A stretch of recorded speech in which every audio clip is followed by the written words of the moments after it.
Pozdravljeni. Sem Eva Kržišnik iz UNICEF-a Slovenija in v tem posnetku bomo govorili o tem, kaj je integriteta. Integriteta je širok pojem, ki pomeni skladnost besed in dejanj, odsotnost neetičnega ravnanja ter skupek določenih vrlin. Sama beseda izhaja iz latinske besede, ki pomeni celovitost, popolnost, neokrnjenost, nerazdeljenost. Tako tudi integriteta združuje različne vrline, kot so poštenost, verodostojnost, pristnost in z njimi povezano ravnanje znotraj moralnih norm in pravil družbe. Integriteta združuje tudi celovitnost in skladnost ter v osnovi podpira moralno delovanje posameznika, kar pogosto zahteva tudi odločnost, samozavest in moralni pogum.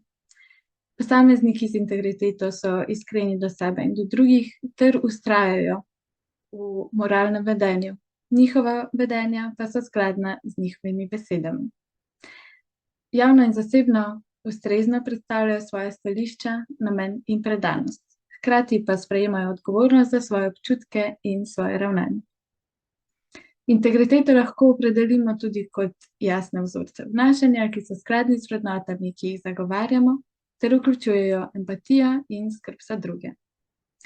Kdo pa je za vas oseba z integriteto? Vabim vas k reševanju delovnega lista 1, kdo je oseba z integriteto.